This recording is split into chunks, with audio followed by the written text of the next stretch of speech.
வணக்கம் இந்தியா. தேசிய பங்குச்சந்தை இன்றைய தினம் 20,100க்கு கீழே கிட்டத்தட்ட 118 புள்ளிகள் குறைந்து 20,057 முடிவடைந்திருக்கிறது. கடந்த 2 நாட்களாக வீழ்ச்சியை தழுவி கொண்டுள்ளது.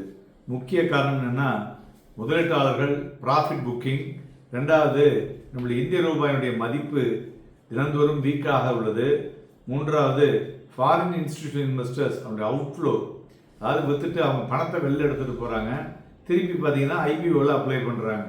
ஸோ இந்த மாதம் ஒன்றிய பார்த்தீங்கன்னா 40,000 கோடி ரூபாய்க்கு ஐபிஓ வருது.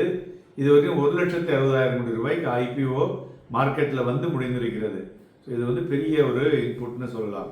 இந்த தினம் அட்வான்சஸ் 786, டிக்ளைன்ஸ் பார்த்தோம்னா 1908.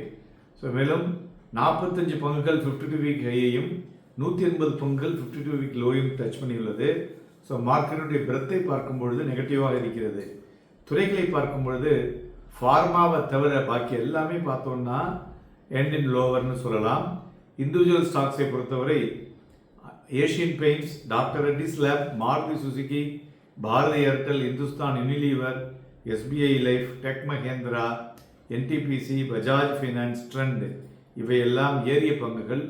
இறங்கினதில் InterGlobe, Axis Bank, Reliance, HDFC, ICICI Bank, LNT, Bharat Electronics, HDFC Life, Adani Enterprises, Shriram Finance இவையெல்லாம் இறங்கிய பங்குகள். மேலும் இன்றைய தினம் தங்கம் கிட்டத்தட்ட ஒரு 590 ரூபாய் குறைந்து 1,26,725, வெள்ளி 3,926 ரூபாய் குறைந்து 1,74,274, குருடாயில் 22 ரூபாய் அதிகரித்து 5,344 வாய்ப்பு இருக்கிறது. வெள்ளியை பொறுத்தவரை ஃபிசிக்கல் ப்ரொடக்ஷன் பார்த்திங்கன்னா குறைந்திருக்கிறது. கிட்டத்தட்ட 250 டன் எக்ஸ்ட்ரா டிமாண்ட் இருக்கான். அதனால தான் மார்க்கெட்டில் அதனுடைய ஃப்ளக்சுவேஷன்ஸ் அதிகமாக இருக்கிறது என்றும் சொல்லலாம். மேலும் நாளைய தினத்திலிருந்து ஆர்பிஐயுடைய எம்பிசி மீட்டிங் இருக்குது. டிசம்பர் 5 வெள்ளிக்கிழமை என்று அவங்களுடைய ரேட் கட்டை பற்றி பேச இருக்காங்க. மெயினாக ஆர்பிஐ ரேட் கட் கண்டிப்பாக இருக்கும் என்று கூறுகிறார்கள். காரணம் என்னென்னா, நம்மளுடைய மேனுஃபேக்சரிங் க்ரோத்தை பூஸ்ட் பண்ணுறதுக்கு ரேட் கட் பண்ணால் தான் முடியும் அப்படிங்கிற விஷயத்தை தெல்ல தெளிவாக நேற்றைய தினம் அந்த ரிசல்ட்டில் இருந்து நமக்கு தெரியுது. அதுமாதிரி நவம்பருடைய ஆட்டோமொபைல் சேல்ஸ் டேட்டாவை பார்த்தோன்னா ரொம்பவே அருமையாக உள்ளது. அதனால் ஃபர்தராக அதில் மொமெண்டம் இருக்கக்கூடிய வாய்ப்புகளும் நன்கு இருக்கிறது. மேலும் சில முக்கிய கம்பெனி நிகழ்வுகள், ஃபினோடெக்ஸ் கெமிக்கல் பார்த்தீங்கன்னாக்க வாரண்ட் ஆன் ப்ரிஃபரன்ஷியல் இஷ்யூவில் கொடுத்துருக்காங்க, அது சப்ஸ்கிரைப் ஆகிருக்கு, பாசிட்டிவ். தென் நவீன் ஃப்ளோரிங்கிற கம்பெனியில் எல்ஐசி பார்த்தீங்கன்னா ஒரு 2% ஸ்டேக் சேலை குறைச்சிட்டு இருக்காங்க.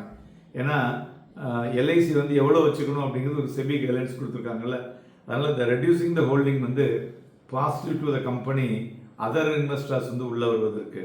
அடுத்தது பார்த்தோன்னா மிண்டா கார்ப்பில் சுப்ரதிக் ராய் அப்படிங்கிறவர் சிஇஓ ஆஃப் எமர்ஜிங் பிஸ்னஸ்னு உள்ளே கொண்டு வந்திருக்காங்க, that is also positive.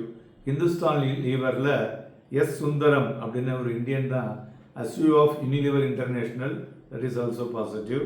Then Gopal Snacks என்று சொல்லக்கூடிய அந்த கம்பெனி அவங்களுடைய கமர்ஷியல் ப்ரொடக்ஷனை குஜராத்தில் ஒரு பிளான்ட்டில் ஆரம்பிச்சிருக்காங்க. இது ரொம்ப முக்கியமான நிகழ்வுகள், அதனால் அது பாசிட்டிவ்னே சொல்லலாம். தென் ஐபிஓ பார்த்தோன்னா டிசம்பர் சைஸ் 40,000 crores. நாளைய தினம் இந்த மீஷோ ஐபிஓ ஓப்பனாக இருக்கிறது. அது கிரே மார்க்கெட்டில் 43 ரூபா போகுது.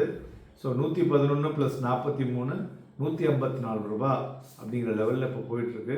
அவங்களுக்கு கொடுக்கறது 111 ரூபாயில் கொடுக்குறாங்க. அதனால் ஒரு ஷார்ட் டேர்மில் உள்ளவங்க அதை முதலீடு செய்வதற்கு ஏற்றதாக இருக்கக்கூடும் என்றும் எதிர்பார்க்கலாம். மேலும் நிஃப்டியை பொறுத்தவரை பார்த்தோம்னா future below average volume, Bank Nifty ஃபியூச்சரும் பிலோ ஆவரேஜ் வால்யூம். இன்றைய தினம் காலையில் ஓப்பனிங் பார்த்தோன்னா 26,087.95 அப்படிங்கிற புள்ளிகளில் ஓப்பன் ஆச்சு. கிட்டத்தட்ட ஒரு 90 புள்ளிகள் குறைந்து ஓப்பன் ஆச்சு.